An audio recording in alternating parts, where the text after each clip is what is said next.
Assalamualaikum guys, salam Ramadan.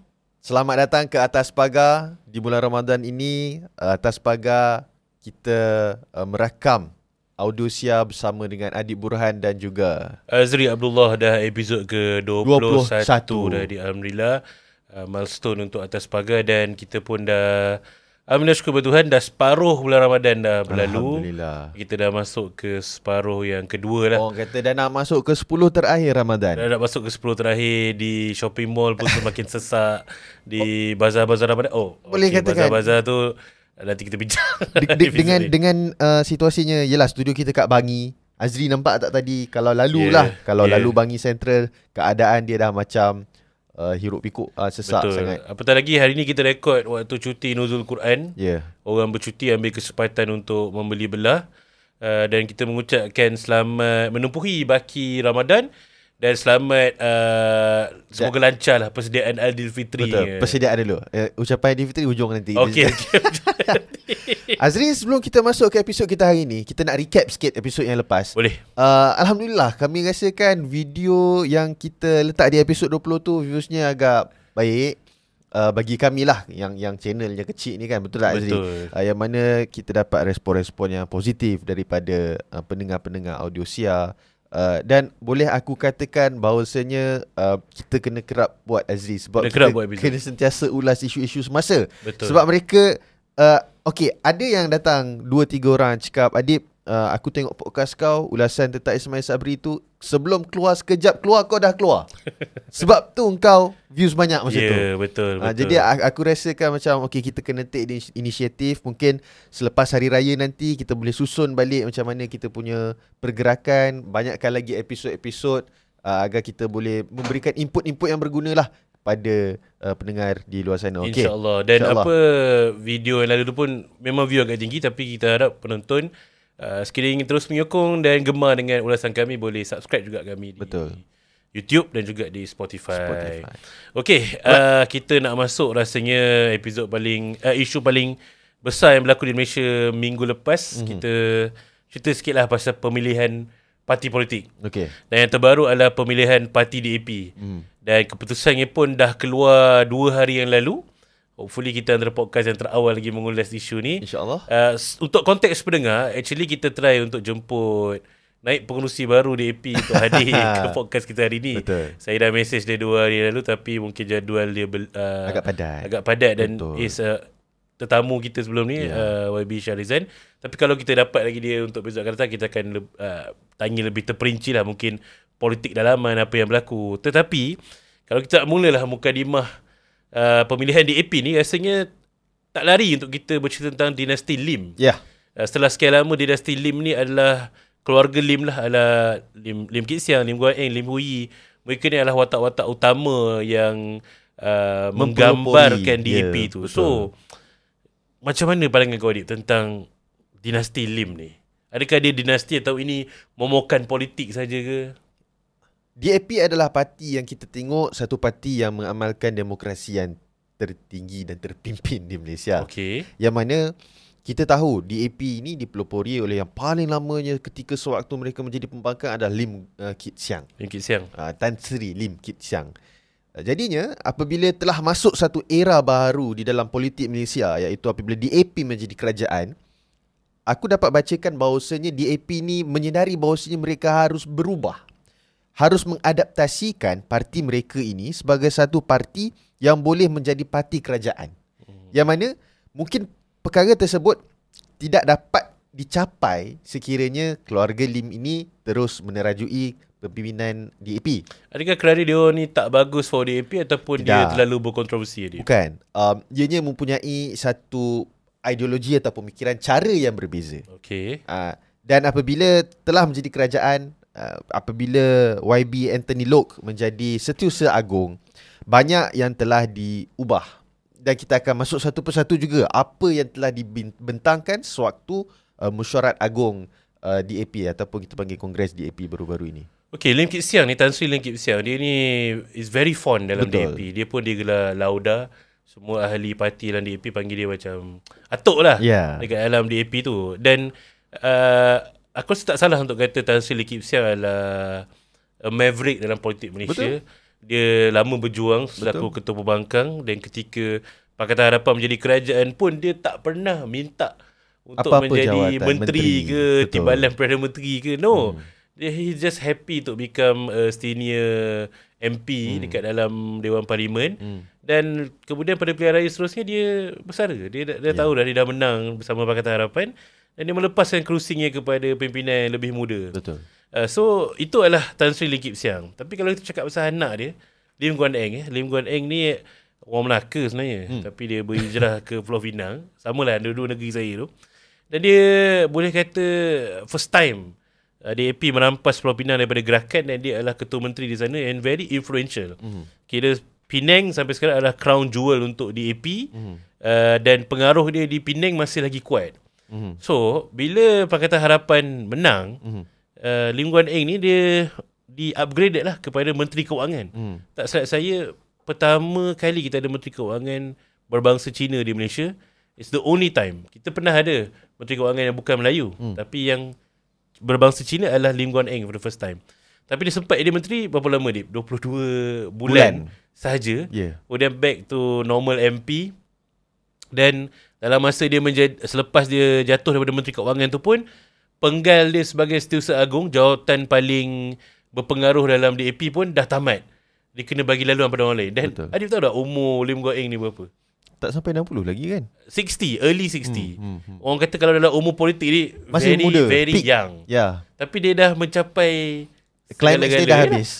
So ada orang kata maybe it's time untuk keluarga Lim give way kepada orang lain. Tapi kalau kita dalam camp Lim Guan Eng, rasanya dia macam, mungkin dia rasa tak puas, mungkin dia rasa dia ada banyak lagi dia boleh beri kepada parti dia ataupun dalam karier politik dia lah kan.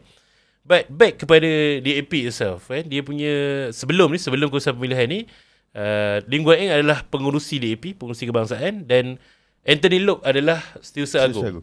Ramai yang tak tahu dalam DAP ni Setiausaha Agung tu lagi berkuasa daripada pengurusi. Sebab tu kalau poster Pakatan Harapan dia akan ada Anwar, Ahmad Sabu dengan Anthony Loke. Bukan Lim Guan Eng. Sebab yang menentukan siapa jadi calon, apa strategi pilihan raya, semua ialah Setiausaha Agung. Sebab itulah dalam DAP is very special. Orang nak tahu siapa Setiausaha Agung yang baru. Bukan pengurusi kebangsaan yang baru.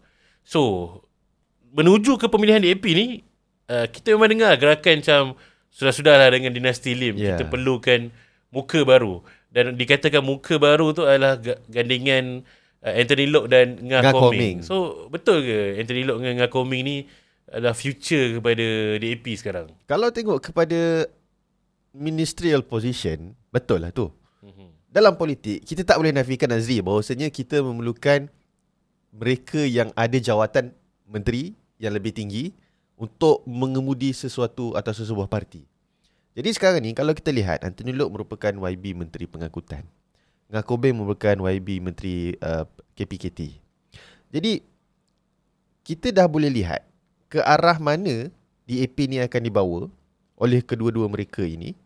Dan of course, kita tak nafikan bahawasanya keluarga Lim atau dinasti Lim ini masih mempunyai pengaruh. Walaupun beberapa orang kata pengikut mereka telah tidak dapat masuk ke Majlis Pimpinan Tertinggi, CEC lah. Jadi orang kata walaupun DAP ni parti dia unik, dan demokrasi yang diraikan di dalam parti ini pun terbuka, kita boleh katakan bahawasanya kedua sosok Anthony Loke dan juga Ngah Koming ini bukan kali ini saja mendominasi. Sebelum ini pun mereka dah mula untuk menunjukkan kebolehan mereka.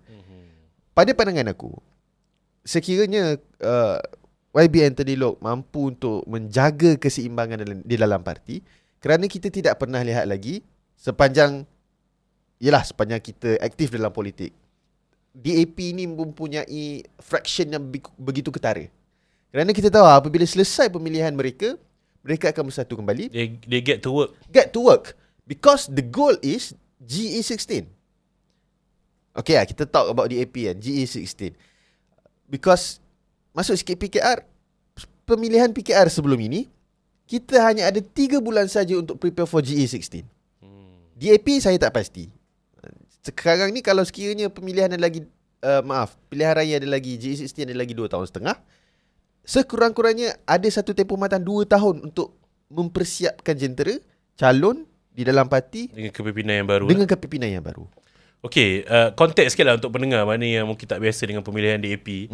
Pemilihan DAP dia lain sikit daripada parti lain. Saya rasa parti yang lebih kurang sama dengan DAP adalah Amanah lah. Lagilah kuat fitnah pandap tapi dia struktur dia sama. Okey, untuk pemilihan DAP ni mereka tak pilih pengurusi, tak pilih Setiausaha Agung secara terus, tapi dia memilih 30 orang calon dengan undi paling tinggi, dan 30 orang ni akan membentuk CEC lah, Central Executive Committee. Dan dalam 30 orang ni dia akan pilih siapakah Setiausaha Agung, siapakah pengurusi, siapakah timbalan, naib dan sebagainya. So dia bukan perwakilan lain. Perwakilan hanya memilih top 30. Top 30 akan pilih dia punya kepimpinan lah, struktur dia lah. Orang kata ada unsur musyawarah ke apa itu kan. Tapi yang menarik ya, dalam struktur macam ni susah sikit tau. Sebab saya cakap sebagai orang amanah kan, dia lebih kurang sama. Betul, dia punya sistem tu. dia. Dia maksud dia nak pergi tu memang kena pergi secara berpasukan. Dan kena pastikan pasukan kita yang menang. So lagi ramai dalam 30 orang tu adalah your team, lagi senang you nak dapatkan jawatan-jawatan yang berpengaruh. Tapi positifnya adalah kalau you menang 30 tu, whatever happen, you'll still be part of the CEC. Maksudnya you akan pegang juga jawatan-jawatan yang penting. So keputusan dah keluar ya itu. Kita tengoklah selepas pengundian tu, actually kita cakap tadi Setiausaha Agung paling tinggi dalam DAP, tapi he's not number 1. No. Tak silap saya dia nombor 6 atau 8 dalam keseluruhan 30 tu, dan nombor 1 adalah YB Gobind Singh Dio, satu lagi menteri daripada DAP, Menteri Digital. Betul. Dan dia pun telah dilantik selaku pengerusi kebangsaan DAP yang baru. Betul. Kemudian Anthony Loke lebih kurang dalam nombor 6, dan Lim Guan Eng hampir terciduk tadi. Betul. Lim Guan Eng kedudukannya adalah di nombor 26 daripada 30. Daripada 30 dengan undi 1719 1700. Undi YB Gobind berapa? 2785. Maksudnya 1000 perwakilan. Betul. Tak mengundi untuk YB Lim Guan Eng. Half Dewan tak bersetuju untuk dia kekal dalam CEC. Dalam CEC ni. Betul. So kalau tanya aku, analisis dia adalah orang melihat Lim Guan Eng ni adalah wajah lama DAP. Dan kepada orang Melayu ni, orang Bumi Putra kalau tengok DAP ni, dia bila tengok Lim Guan Eng, Lim Kit Siang ni, dia ingatlah pergeseran. Kita tak nafikan bila politik Malaysia ni masih lagi didominasi oleh sentimen perkauman. Memang akan ada perbezaan dan pergeseran ni. Apatah lagi, ini sentimen I have nothing against YB Lim Guan Eng, tapi sentimen orang masyarakat Melayu ni, dia merasakan Anthony Loke tu lebih mudah didekati oleh orang Melayu. Satu sebab kefasihan dia berbahasa Melayu. Dan kedua, Anthony Loke dia tak pernah celup kaki dia dalam mana-mana isu perkauman atau keagamaan. Betul. Dia stay away from it. Ada orang lain yang akan cakap pasal isu-isu ni lah, the old guards of the AP, tapi not from Anthony Loke. Tak tahulah sama ada dia bersetuju ataupun tidak. Dan aku ada baca satu artikel yang menarik. Tak ingat siapa yang tulis, tapi dia kata Lim Guan Eng perlu kekal dalam CEC untuk memastikan DAP tidak mandul seperti MCA. Ya. So dia kenapa gambaran tu dibuat? Sebab kalau tengok dinamik parti Cina ni, MCA dalam Barisan Nasional, ikut je apa yang UMNO cakap. Betul. A dia A. Betul. UMNO cakap B dia B. Sebab dia komposisi ahli parlimen makin lama makin kecil, tapi even sebelum kecil pun memang dia mengikut sebab dia bergantung kepada kekuatan UMNO. Tetapi dalam Pakatan Harapan, DAP ni adalah the strongest. Betul. The strongest dengan jumlah ahli parlimen paling ramai. Tetapi ada orang kata DAP makin kendur sikit dalam isu-isu fight for perkauman ke apa ni. Benar. Adakah kau bersetuju dengan sentimen dan pandangan tu? DAP ni makin kendur dalam isu-isu mempertahankan hak kaum Cina. Aku tak setuju. Okey, sebab kenapa tu? Pembangkang sentiasa memainkan isu perkauman. Dan yang banyakkah harapannya untuk mempertahankan isu perkauman yang apabila kaum-kaum Cina diserang apa semua adalah DAP. Kita tak nafikan. Kerana mereka ada sentimen yang masih lagi MCA dah no function anymore to help the Chinese people. So here's DAP. Dan aku berpandangan apabila kau katakan Lim Guan Eng kena ada juga di dalam CEC ni, betul lah tu. Kerana di dalam Pakatan Harapan ini, payung besar ini, Pakatan Harapan, parti-parti di dalam Pakatan Harapan masih lagi ada check and balance yang bukan semua one-sided only. Okay. Bukan semua yes man. Ada yang akan memberi pandangan yang against what the party or the leader of the party has given. Macam contohnya di dalam DAP mungkin akan ada check and balance daripada Lim Guan Eng dan pasukan. Sama seperti dalam keadilan adanya Pak Hassan Karim. Jadi kalaulah katakan DAP ini tidak mempertahankan kaum-kaum Cina, boleh katakan MCA sudah pastinya memenangi pilihan raya ataupun memenangi hati rakyat Malaysia. Tapi sekarangnya it's vice versa. DAP masih lagi. Orang cakap MCA dulu parti Tauke. Tauke kan. Parti Marain. Tapi tak tahulah kalau Tauke masih bersama MCA ataupun Tauke benar bergerak ke DAP. We don't know. We don't know. But bila kau sebut pasal Tauke, Azri, of course di dalam CEC juga kita memperhatikan calon-calon ataupun mereka yang telah dilantik dalam CEC ni, mereka yang ada terpalit dengan isu-isu seperti skandal ataupun yang what I mean is contoh Hanayo. Okay. Masih lagi buku mendapat tempat. Buku Becoming Hana, isu berkenaan dengan suami beliau, berkenaan dengan transportation di Selangor. Akan tetapi YB Hanayo masih YB lagi. Hanayo terselamat tapi ada seorang terkeluar.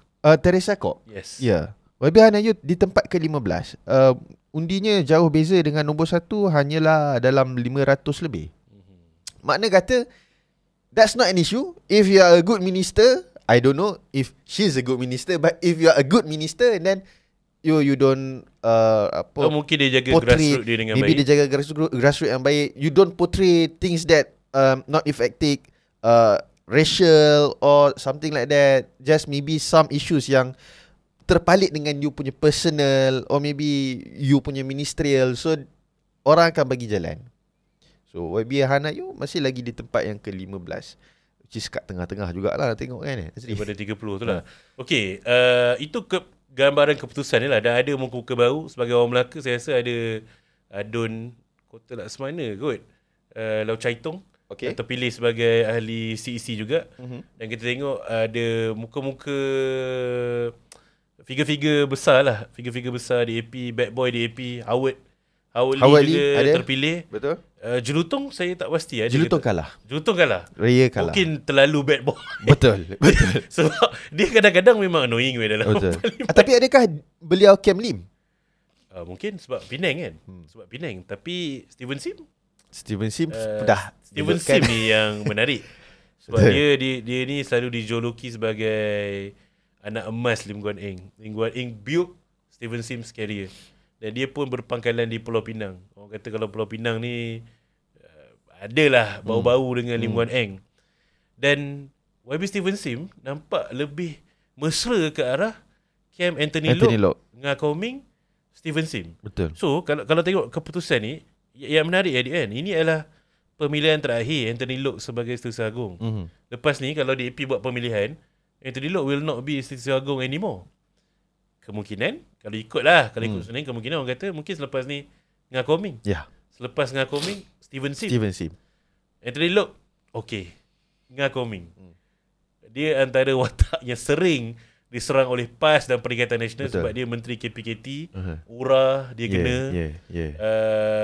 Dia pernah ada cite satu hadis palsu. Dia bukanlah hadis palsu, dia silap.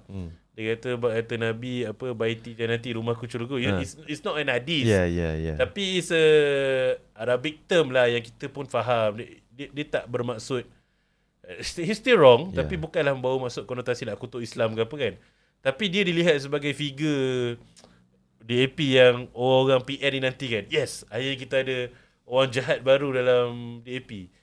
Pandangan kau macam mana? Adakah Ngah Koming dah cukup gusto, cukup style untuk jadi the next Setiausaha Agung? Tak, Ngah Koming tak ada that aura untuk jadi seorang Setiausaha Agung. So adakah dia akan dipotong oleh Steven Sim? Boleh jadi. Apa-apa pun boleh jadi dalam politik. Tapi nampak macam jajaran ni untuk memastikan bahawa Steven Sim, pewarisan tu, continuity tu kepada Steven macam Sim. Steven cakap, relax dulu Steven. You still young. Ada masa lagi. Dan sekarang ni kalau kita tengok keputusan kan, ada beberapa susunan yang baru lah, terutamanya Lim Guan Eng. Okey, dia dah orang kata defeated lah, walaupun dia kekal dalam CEC, defeated. Dan dia tak boleh kekal selaku pengurusi DAP. So dia naik satu level lagi. Jadi penasihat DAP kebangsaan. Satu jawatan yang pernah dipegang oleh Wong Kah-Wah sebelum ni dan pernah dipegang oleh Lim Kit Siang. Adakah ni bermaksud orang nak cakap dekat dalam DAP, Lee Kuan Eng, this is your peak. Lepas ni dah tak ada tempat lah. Kalau you nak kekal di parlimen, kekal lah. Tapi dalam jawatan kuasa eksekutif kepimpinan DAP dah, you nak pergi mana lagi? Betul. Dia dah penasihat dah, paling tinggi dah. Betul. Dan kemudian digantikan, pengurusi baru digantikan dengan Gobind Singh Dio. So it's not the first time dia orang ada pengurusi kebangsaan berbangsa Singh. Sebelum ni ada YB mendiang YB Kapal Singh. So bila keluarga Kapal Singh ni, Gobind Singh Dio, Ram Karpal pun ada. Tak salah saya, seorang lagi anak dia pun Adun dekat Penang. Dia pun satu lagi dinasti juga dalam siapa DAP. Siapa tu Azri? Dinasti keluarga Singh ni lah. Keluarga Kapal Singh ni. Dia orang pun pewarisan juga. Anak-anak dia pun terlibat dengan politik dan sebagainya. Tapi dia mungkin sebab komposisi Indians ataupun Singh ni tak terlalu besar dalam DAP. So dia tak menjadi dinasti sangat lah. Dan kalau kita ingat balik apa kawan kita cakap, YB Shah cakap, DAP tahu pada masa akan datang jumlah pengundi Cina makin lama makin kecil. Melayu makin lama makin bertambah. So adakah ni positioning baru YB Shahrizan di dalam naik pengurusi? Kalau normal tu orang kata jawatan nombor 3 lah dalam parti. Pengurusi, timbalan, naik pengurusi. Shahrizan dekat situ. Yang Saifullah pun menang. Betul. Syed Omar kalah. Ada 2 saja tak salah saya Melayu dalam pemenang ni. Semua kita masuk tu, kita kena buat balik sebab mungkin ni nak cut untuk TikTok. Okay. Azri, dalam pemilihan DAP ni juga Azri, kita dapat tengok bahawasanya ada 6 calon wakil kaum Melayu. Okey. Iaitu daripada 6 ini hanya 2 je yang menang. Shahrizan, YB Shahrizan juga YB yang Saifullah. YB Rara lah. YB Rara. Jadi kita dapat tengok kat sini, DAP adakah pengaruh dia terhadap orang Melayu makin berkurang ataupun ini salah satu isyarat kerana YB Shahrizan dipilih sebagai naib pengurusi. Kau rasa adakah ini salah satu caranya DAP nak cakap okey kita dah tiba masanya meletakkan pemimpin Melayu dalam DAP, ataupun kau rasa sebenarnya apabila 2 sahaja daripada 6 calon Melayu dia dalam CEC yang menang, ia satu isyarat bahawasanya DAP tak nak Melayu? Rasanya keahlian Melayu dalam DAP makin lama makin bertambah. Okey. Dan YB Shahrizan pun pernah cakap dalam podcast kita sebelum ni, pengundi Cina makin lama makin berkurang. So one day tak nak DAP mesti lebih kelihatan sebagai parti pelbagai kaum. Okey. So dia kena mula kereta undi Melayu dan dia mulakan dengan Shahrizan dan YB yang Saifullah lah dalam sisi kali ni. Aku rasa kepimpinan utama DAP dah perasan trend ni, so dia push orang-orang Melayu dia untuk naik ke kepimpinan lebih tinggi. Tapi mungkin perwakilan dan akar umbi tak nampak visi yang sama. Dia orang masih lagi menganggap bahawa dia orang pegang stronghold kepada pengundi Cina. So pengundi ahli Cina lagi ramai dalam DAP. Sebab itulah dia orang lebih layak untuk mengisi dalam CEC berbanding calon-calon Melayu yang lain. Dan calon-calon Melayu lain yang saya kenal adalah Syed Umar, seorang lagi yang sekarang ni pegang jawatan pengurusi lembaga Nanas Malaysia kot. Dia pun adalah seorang Melayu yang not only a Malay, but kalau nak sembang agama dengan dia, perbandingan hadis ke ilmu agama dia pun not bad. Tapi dia tak dipilih. Tapi sebelum ni dia dah pernah jadi Adun DAP di Johor. Betul. So signal tu memang ada untuk DAP lebih ramaikan ahli Melayu dia. Tapi dekat sinilah parti-parti lain dalam pakatan dia pun kena belajar. Dia ada sistem tapisan yang clear. You join DAP, Melayu ke, Cina ke, India ke, buat kerja 2 tahun sebagai aktivis, terlibat dengan program parti. Bagus, okey, kita bagi you try ahli majlis. Betul. Bagus, kita bagi you jadi Adun pula. Bagus, Exco. we give you Exco. Bagus lagi, MP. kita cadangkan MP. Yep. Kalau bagus, you go to cabinet. Betul. And kalau you bagus dekat state, mungkin ada chance untuk jadi MB. Itu hanyalah di Penang lah. Ya ke? Tak tahu. Okay. Kita tak tahu kan. Azri, kau cakap juga tadi bahawasanya Bro Syed Omar adalah seorang yang berpengetahuan di dalam agama, tetapi tidak terpilih di dalam top 30. Hanya 2 orang saja yang terpilih. So adakah kau rasa tapisan daripada DAP ni memberikan undian hanya kepada mereka yang berpemikiran lebih kurang sama macam mereka. Tak adalah nak cakap liberal atau progresif lah. Progresif lah. It's not fair to say people's liberal. It's progressive lah. And it's not to orang kata liberal masih tabu ke Adib? Kita punya pendengar mostly konservatif. Jadi kita kena cuba untuk memurnikan. Progresif lah. Progresif. Tak pasti itu adalah punca kekalahan Sheikh Omar ataupun tidak. Tapi I hope to see him memegang jawatan lebih tinggi dalam DAP pada masa akan datang lah. Sebab dia mungkin akan bawa dimensi yang berbeza. Dan kalau aku boleh selfish sikit, mungkin membantu amanah sikit. Sebab lepas ni kalau DAP kena serang isu agama, Sheikh Umar boleh tolong jawab lah. Kalau amanah tolong Sheikh jawab, nanti pandap. Mungkin akan ada perubahan dari segi pemikiran pengundi dan akar umbi DAP juga. But for me, kalau nak kata DAP tu anti Melayu, susah untuk menerima calon Melayu, they have proven otherwise. Letak calon Melayu pun diorang sokong. Tak ada masalah. Dekat Penang ada Sherlina. Seorang lagi MP Melayu DAP Bukit Bendera. Saya rasa dia tak ada di CEC, tapi dia ada di dalam pengurusan di Pulau Pinang, tak silap saya. So muka Melayu DAP makin ramai. Dan mungkin pada masa akan datang kita akan nampak perbezaannya MCA dengan DAP. Bagi contoh sikit Azri, MCA, mereka sewaktu bersama dengan UMNO di dalam Barisan Nasional dahulu, mereka meminta-minta kerusi Melayu. Cina meminta kerusi Melayu. DAP pula meletakkan Melayu di kawasan Cina. That's dia lebih terbuka lah. Lebih terbuka. That's the dynamic. Okay, talking about CEC juga suatu convention kalau DAP. Dia panggil Kongres. Kongres Keadilan. Mungkin Mesyuarat Agung lah. Mesyuarat Agung tahunan. Yang Amat Berhormat Perdana Menteri telah hadir ketika perasmian Mesyuarat Agung DAP, yang mana telah terkeluar satu kenyataan yang tidak senang didengari oleh beberapa orang pembangkang. Iaitu kenyataan bahawa DAP committed untuk memastikan ada ada had penggal untuk jawatan Perdana Menteri, iaitu cadangan seorang hanya menjadi Perdana Menteri untuk 10 tahun saja. Maksudnya nak pindah perlembagaan lah. 2 penggal lah. Ramai terkejut je. DAP nak merungkai perlembagaan. Ini ayat favourite pembangkang ni. Saya dah perasan lah. Trend perkataan favourite dah sekarang. Merungkai perlembagaan. Merungkai perlembagaan, seolah nak mencabar. Kenapa nak halang orang Melayu daripada nak jadi Perdana Menteri? DAP tak halang orang Melayu. Tak cakap pun. Konvensyen perlembagaan memang orang Melayu adalah Perdana Menteri. Yes. Cuma dia nak hadkan penggal jawatan Perdana Menteri. Dah tak nak lah jadi macam Tun M 20 tahun. Tambah lagi dengan 22 bulan. Kalau PMX popular lebih 10 tahun ni, tak nak lah. Dia umumkan panjang kan. 10 tahun je lah kan. PMX pun okey. Memang dalam manifesto Pakatan Harapan sebelum ni, zaman Pakatan Harapan jadi kerajaan pun dah bentang bacaan kali pertama.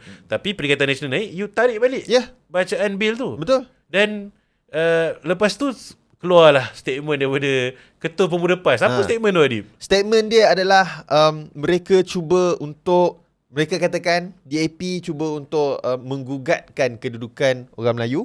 Dan ada juga statement daripada seorang MP PAS, Syahir Sulaiman, menyatakan bahawasanya ini adalah kalau nak pindah perlembagaan untuk 10 tahun, kenapa tak masukkan sekali yang bahawasanya Perdana Menteri haruslah Melayu Islam? Syahir, dengar sini. Benda tu ada dekat dalam konvensyen. Konvensyen perlembagaan. Konvensyen perlembagaan. Tak perlu masukkan dalam perlembagaan pun memang orang akan patuh terhadap perkara tersebut. Macam inilah Syahir, Afnan, tak perlu kau nak melaga-lagakan isu ni. Ya, betul. You kata you wakil Melayu, wakil orang Islam, takkan tak tahu politik Melayu. Basic kot. Sampai bila-bila kita akan ada Perdana Menteri Melayu Islam. Sebab itulah kaum yang paling besar, kaum paling ramai dekat Malaysia ni. Dan nak jadi Perdana Menteri pun kena dapat perkenan yang di Pertuan Agong. Benar. Penjaga Islam dan Melayu. Betul. Jadi apa yang nak risau? Saya rasa ni adalah satu lagi tindakan Perikatan Nasional bangkang untuk bangkang. Dia tak ada point pun. Dan lagi menarik, ada kalau tengok komen-komen dekat hantaran Afnan tu, ramai orang komen, dulu PAS pun cadangkan untuk hadkan penggal Perdana Menteri. Kan? Tapi ditarik balik.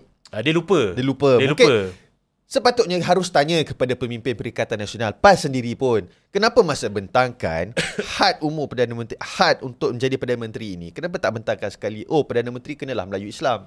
Jadi silap dia dekat pembangkang itu sendiri. Betul. Dia tembak tapi terkena diri sendiri.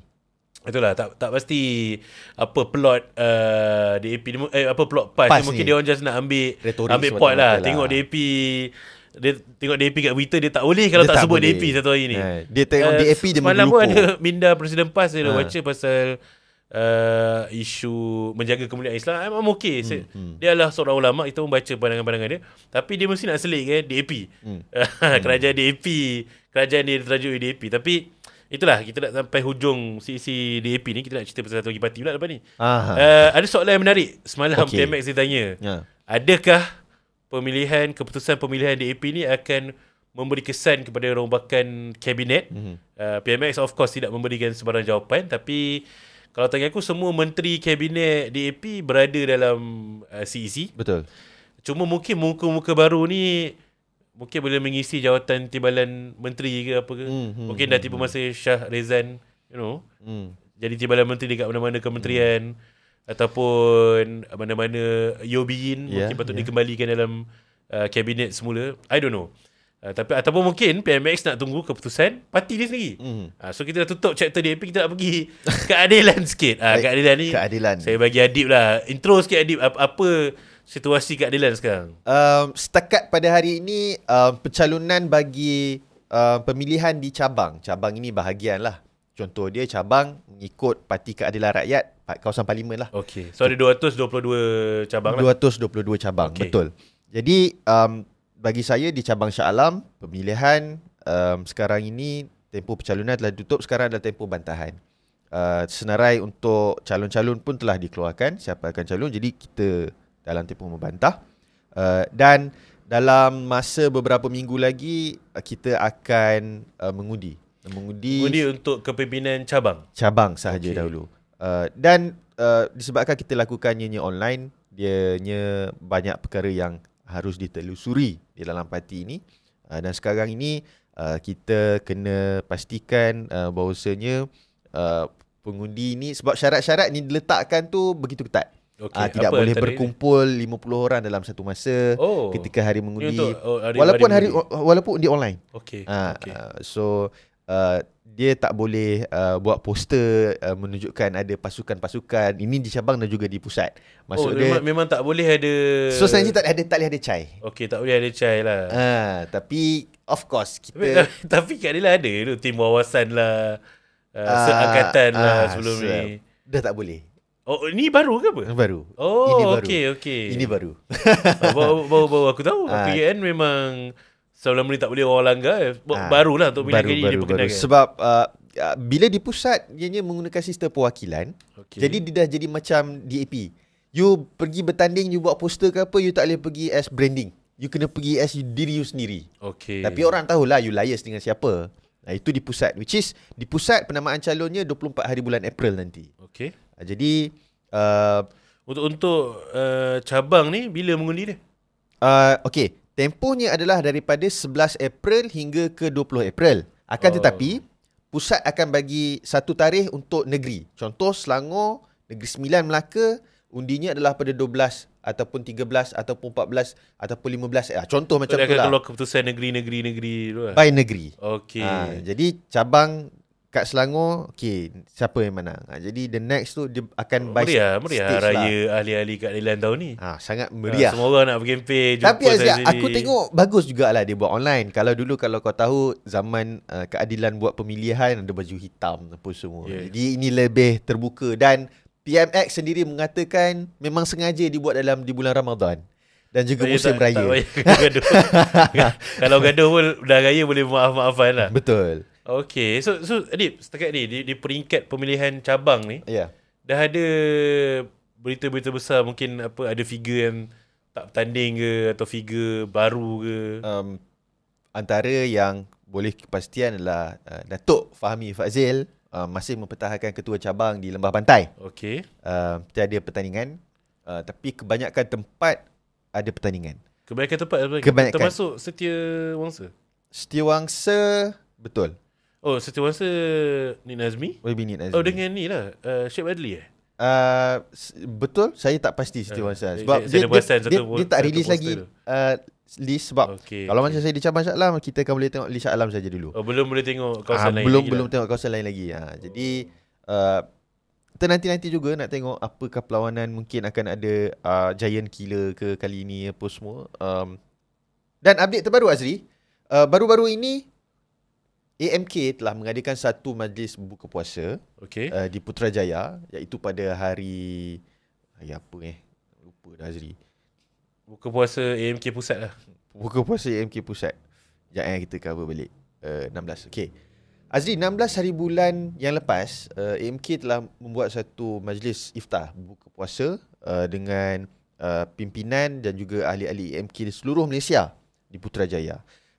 Dan pada ketika tersebut juga amat orang kata jarang atau rare lah untuk berkumpul ramai-ramai untuk mendengar ucapan daripada YB Adam Adli dan juga daripada saudara Kamil Munim. YB Adam Adli telah habis tempoh, tamat tempoh. Outgoing ketua AMK lah. Yes, outgoing ketua AMK, dan telah menyampaikan hasrat beliau untuk bertanding di dalam MPP. MPP ni macam CCEDP lah, majlis pimpinan pusat. Jadi apabila saudara Adam Adli telah menyatakan hasrat beliau, pada majlis tersebut saudara Kamil Munim juga telah menyampaikan hasrat beliau di hadapan kami AMK bahawasanya beliau akan menawarkan diri sebagai ketua AMK Malaysia. How old is Kamil? 35.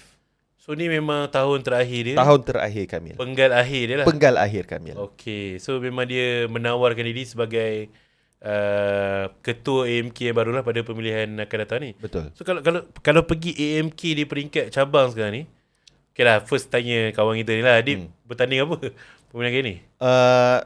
Di pusat ke di cabang? Cabang tu. Sebagai ahli jawatankuasa saja. Sebagai ahli jawatankuasa? Tak cabang. pergi ketua AMK. Adik cawangan cabang Shah Alam. Shah Alam, saya ada YB Izwan Kasim. YB Kota Damansara. Dia calon ketua AMK, which is sekarang dia pun ketua AMK Shah Alam. Dan dia sambung for another term, menawarkan diri sebagai ketua AMK Shah Alam. So dalam menyokong incumbent untuk kekal lah di... Saya menyokong kepimpinan YB Izwan Kasim sebagai ketua AMK Shah Alam. Dia jawab selamat kan? Dan betul. Dan Tak risau. Dan saya ingin pastikan bahawasanya kita dapat menawarkan yang terbaik untuk, semestinya kita kena choose side. Dan saya menyatakan bahawasanya sokongan juga kepada saudara Kamil Munim sebagai ketua AMK Malaysia bagi pemilihan yang akan datang, agar kita boleh membawa AMK ni ke satu dinamik yang baru, satu era yang baru. Ni ayat kempen tu. Dah kempen terus. Tapi kalau boleh tanyalah, di pusat apa cita-cita Adib? Apa planning? Saya juga kalau boleh cerita. Menyampaikan hasrat juga kepada beberapa pimpinan AMK. Saya juga telah menyampaikan hasrat juga kepada kawan-kawan ketua-ketua AMK yang ada yang menang tanpa bertanding ke, ada yang masih lagi jadi ketua AMK ke, kepada semualah pimpinan AMK, saya menyatakan bahawasanya saya menawarkan diri sebagai ahli jawatankuasa, EXCO juga di pusat. Yang mana saya beranggapan bahawasanya inilah masanya untuk muka-muka baru. Okay. So kalau Adam Adli, kami Munir umum dekat majlis buka puasa, Adik Burhan dia umum di atas pagar. So Adik, all the best lah, best of luck. Tapi thank you. Nak okay lah, nak tengok AMK dulu lah dalam AMK ni kita, betul kan kalau aku salah, tak ramai YB. Betul. Okay, yang aku boleh ingat adalah YB Taufik Johari. Dalam umur AMK lah. Taufik Johari, YB Izwan, YB Fahmi Zainul. YB apa ni? CMQ di Sarawak. Miri. Dan kemudian kita ada Kamil Munim sebagai Sekpol, pegang jawatan politik yang besar. So tak ramai yang tak ramai lah. So biasanya orang kata dalam politik kepemudaan ni, siapa yang ada jawatan YB atau jawatan penting dalam kerajaan, dia lebih mudah untuk mendominasi. So AMK sebenarnya kita dah tengok gandengan Adam dengan Kamil. So seangkatan, ni sebelum seangkatan. Seangkatan menang top 2. Tapi satu lagi tim nama Ayuh Malaysia menang lagi top 3. Naik 3 orang dimenangi oleh Ayom Malaysia. So tahun ni tak ada camp lah. Tak ada Kononnya tak ada camp lah. Okay. So siapa gandingan 1-2 Kamil ni? Boleh cerita ke ataupun masih lagi spekulasi ke apa ke? Spekulasi tersebar dengan sangat banyak. Yang mana apabila kita lihat dalam pemilihan kali ini, dia nampak dah AMK ni dia dah cuba berevolusi menjadi sebuah parti sayap pemuda kerajaan. Okay. Dia dah cuba pandai bermain politik yang you tak boleh bagi tahu orang, tetapi you kena tahu apa yang tersirat. Tak ada yang tersurat. Jadi buat masa ni gandingan Kamil pun belum official lagi siapa. Kerana sewaktu mengumumkan Kamil menawarkan diri sebagai calon ketua AMK, beliau tidak menyatakan siapa timbalan beliau dan siapakah pasukan beliau. Cumanya beliau hanya pernah menyatakan ketika di majlis bersama dengan pimpinan AMK di Sarawak bahawasanya YB CMQ adalah calon naib ketua AMK. Oh, nombor 3 dah ada. Nombor 2 belum tahu lagi lah. Belum. Okay lah. Ada soalan spekulatif lah dia. Okay. Will Kamil be contested? Uncontested, yes. So highly that Kamil is not contested. Tak ada perkataan last minute pada YB Taufik Johari ke apa? Dr. Taufik. Belum ada kepastian. MP. Betul. Dia MP. So mungkin dia rasa dia ada kaliber untuk pergi, ataupun mungkin ada comeback daripada YB Fahmi Zainul, Exco Kerajaan Negeri Pulau Pinang sekarang. Berdasarkan apa yang saya tahulah kan, buat masa ni tiada lah. Tapi kita tak tahu. Tak best lah. Sebab dia tak buka lagi pencalonan ke apa kan. Tapi sedikit orang kata trivia yang Azri, sepanjang ketua AMK dan timbalan ketua AMK dipertandingkan, tidak pernah ketua AMK dengan timbalan ketua AMK ni daripada satu pasukan atau gandingan yang sama. Kecuali terma kali ini, iaitu YB Adam Adli dan juga saudara Kamil Munim daripada satu pasukan yang sama. Adam Adli, Kamil Munim. Before that is Akmal Nasir, Hilman. Betul. Sebelum tu YB Nik Nazmi. Nazmi dengan? Saya lupa lah Nik Nazmi dengan siapa. Sebab dia bila dia ketua ni, dia ni lain lah. Dia dah. Yalah, sebab untuk pendengar, keadilan ni umur AMK sampai 35 sahaja. So kalau orang jadi ketua AMK tu biasa sepenggal. Betul. Tahun depan ada orang baru. Kalau dalam parti lain, dia boleh berpenggal-penggal lah. Lama sikit jadi ketua pemuda ni. Tapi dalam keadilan biasanya satu penggal dan out you go. Yes. Okay, so hoping for the best untuk kawan-kawan keadilan selama berkempen. Thank you. Boleh je nak santuni kawan-kawan daripada parti lain juga. InsyaAllah. Kalau ada buat buka puasa santuni ahli tu, boleh. jemput lah kawan-kawan lain. So kita wrap up sikit. Okay. Isu politik Malaysia, kita minggu lepas dikelilingi oleh isu-isu pemilihan lah. So apa lagi benda yang berlaku dekat Malaysia? Azri, kenapa kita di bulan Ramadan ni Azri, kita punya amarah tu tiba-tiba jadi lebih-lebih pula Azri? Okay. Kenapa nak pergi nampur orang Azri? Okay, ni lanjutan isu ni, lanjutan daripada video kita lepas juga. Video lepas kita bincang pasal isu pertentangan kaum. DJ Era, waktu tu DJ Era didakwa menghina Hindu. Kemudian respon daripada masyarakat Melayu sampai kenapa agama ni Nabi dia muliakan apa semua kan. Baru je nak reda, timbul pula dua orang pakcik. Satu pakcik yang telah menumbuk hidung seorang pelajar sekolah sehingga patah kerana tak puas hati memandu. Kedua adalah pakcik yang telah menampar seorang pemuda Cina yang makan di Family Mart di Johor Bahru. What's happening adik? I don't know. Itulah Azri, kita ni used to be Muslims. Kita lah Muslims. We used to fight in war during Ramadan tau. Bukan cari pasal dengan orang yang tak bersalah. Sekarang ni tengok orang makan apa kita tergugat. Mana iman kita? Kita kata memang kita ni seorang Muslim yang kata tawaduk kan. Kenapa kita tak boleh nak mencontohi zaman-zaman dahulu, which is kita boleh kot mengawal diri kita, menghormati pun orang lain. Bukannya kita berperang. Kita dalam satu kawasan, satu negara yang harmoni.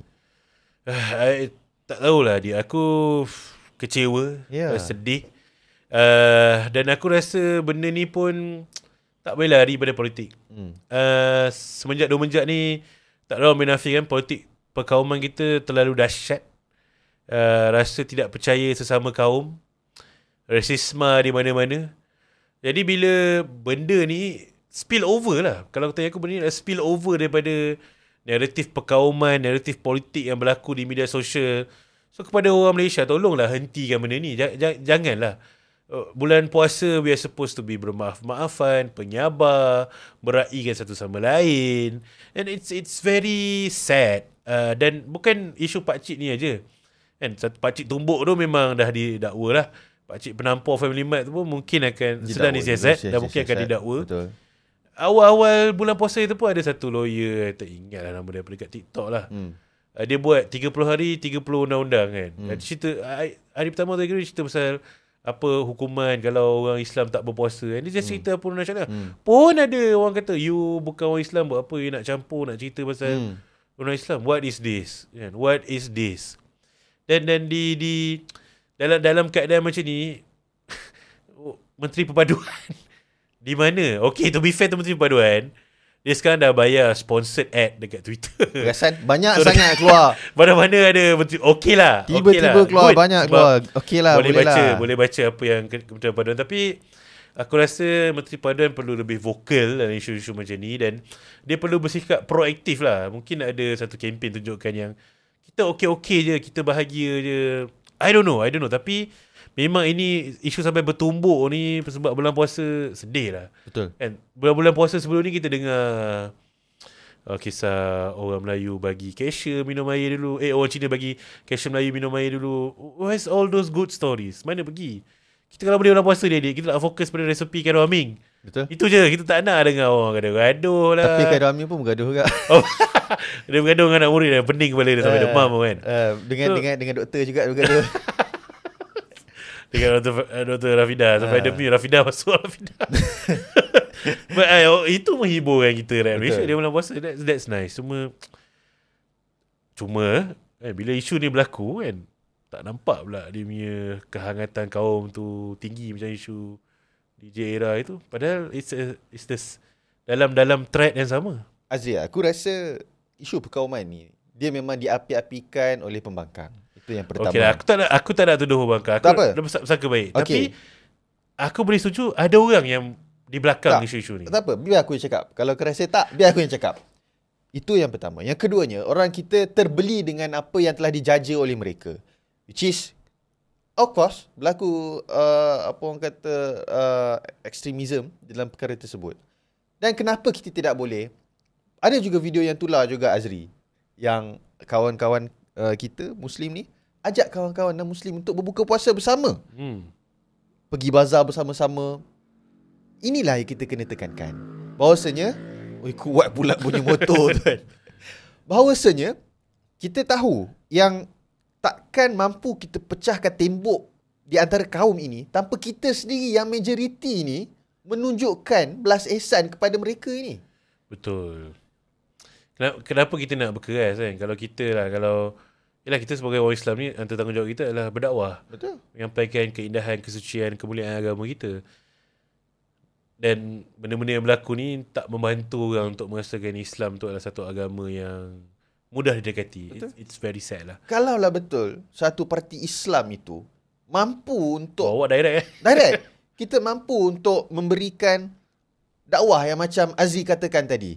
Dakwah sepanjang 60 tahun, 70 tahun pemerintahannya. Walaupun kita multi racial, multi religious, tak ke patutnya parti tersebut meramaikan lagi ahli Islam kita daripada kaum-kaum yang lain. Maksudnya apa? Maksudnya cara tarbiyahnya itu memang salah. Memang cara dia memang untuk menghentam, bukannya untuk meraihkan dan cuba untuk mempamerkan kecantikan Islam itu sendiri. So, itulah, harap-harap tak ada lagi dah isu berlaku di bulan puasa. Betul. Let's end bahagian this. kedua ni. Bahagian kedua bulan puasa ni biarlah bagus. Okey, sebelum kita habis episod ada dua lagi. Okey. Ringkas. Okay. Satu pasal Islam kat ni. Okey. Adik pergi tak AGM Majlis Peguam baru-baru ni? Tahu. Ini berkenaan dengan untuk melarang alkohol. Okay, tapi tak tanya pergi tak? Tak pergi. Saya pun tak pergi, tapi ni sebagai ahli Majlis Peguam lah. Okay lah, of course next time kita patut berusaha untuk pergi. Betul, untuk ramaikan lagi. Dan usul pasal mengharamkan hidangan alkohol di majlis-majlis bar council ni sekali lagi timbul. Dan dia telah ditolak lah oleh... Tolak mentah-mentah, betul tak Azri? Ditolak secara majoriti. Yeah. Secara majoriti. Betul. Dulu aku quite indifferent. Dalam quite indifferent sebab aku rasa macam kalau orang nak minum, kat luar pun jual je arak kan. Kalau orang nak minum and dia orang memang beli arak tu untuk share dengan kawan, let them be. Memang orang bukan Islam kan. I don't want to infringe on their privilege. Tapi bila didedahkan dalam AGM baru ni bahawa lebih kurang RM70,000 duit Majlis Peguam digunakan untuk membeli alkohol, I think that's not right. I think that's not right. Is it our money ke sponsorship? No, dia kata duit tu daripada interest fund Majlis Bar Council.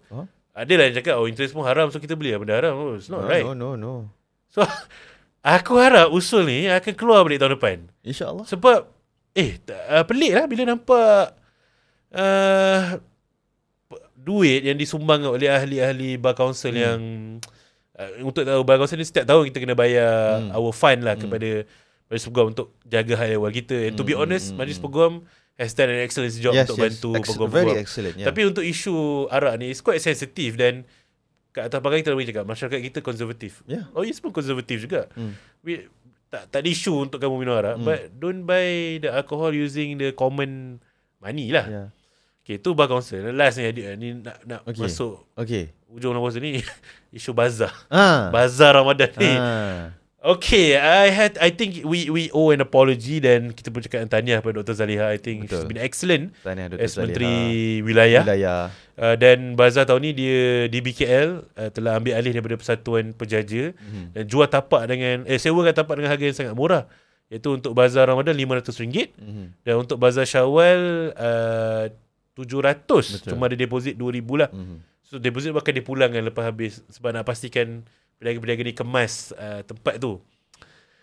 Isu sekarang, Persatuan Pejaja ni hari-hari lah dia buat video. Hari-hari buat video kata, bazar sekarang teruk, orang tak datang, tak ramai. Tapi bila tengok penuh.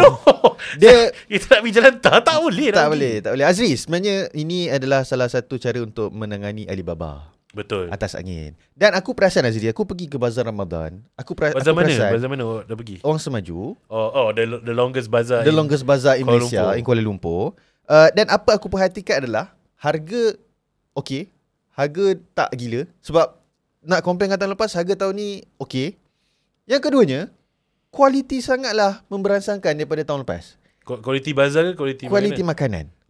Aku boleh simpulkan satu perkara. Apabila kita dapat tangkis apa yang ke atas angin ni dan kita memberikan sepenuhnya autoriti kepada peniaga dapat memfokuskan kepada kualiti dan kita dapat result yang terbaik lah sebagai rakyat. Dan ini yang mengatakan maksudnya YB Dr. Zaliha menjalankan satu tugas yang bagus, yang mana kita dapat hak kita. We are consumers, kan? Yang atas angin ni cukuplah ke atas angin, biar kita je kat atas pagar. Dia kata dia tak dapat dia raya tahun ni. Setiap hari press conference. Tapi betul, dekat Melaka pun ada satu kedai murtabak aku masuk ke kat rumah aku. Setiap tahun aku boleh tengok harga dia naik. Harga dia naik dulu RM5, naik sikit RM6, naik RM8. Tahun lepas RM10. Tahun lepas aku ingat je, macam nak beli macam, RM10 lah tahun ni. Tahun ni aku pergi balik kampung kan. Pergilah, memang itulah kedai murtabak yang family aku pergi. Turun RM8. So you know what, Madani is doing quite okay dalam penurunan harga makanan. It just has to be very smart consumer. Kalau nampak benda tu mahal, report satu. And there's always a cheaper alternative. There's always a cheaper alternative. Betul.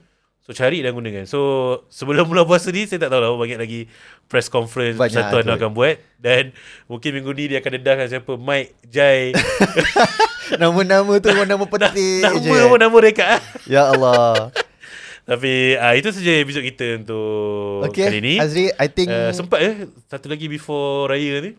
Rasanya tak sempat ini. Rasanya this is our dah minggu-minggu jemputan berbuka puasa. Banyak dah ni nak berkempen lagi kan.